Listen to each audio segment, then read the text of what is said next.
Yan, hello everyone. It's me again, Ate Jackie. Welcome sa Life is Real. Pakaganda dito. Yan, naglalaro yung aking alaga. Minsan masarap maging isang parang bata kasi parang iniisip natin wala tayong problema, lahat magiging maayos, lahat we are secure sa ating mga magulang, kain, tulog, diba? Yung faith nila sa ating mga magulang. Nawa ganun din po tayo na mga Kristiyano na hindi tayo gaanong mga nag-iisip, hindi tayo gaanong burden kasi alam po natin na meron Diyos na laging nandyan at nag-aantabay sa atin.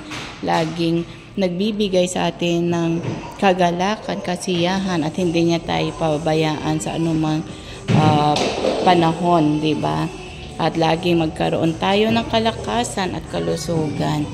So, nawa na maging ganun po tayo. Be like child faith, no? No, kung sinabi, naniniwala sila na magkakaroon sila na dapat ganun din po tayo. Especially, mahal tayo ng ating Panginoon at bibigay niya kung ito ay para sa atin at kabubuti natin. So, muli po, shalom, shalom, and may the Lord God bless you all. Bye for now.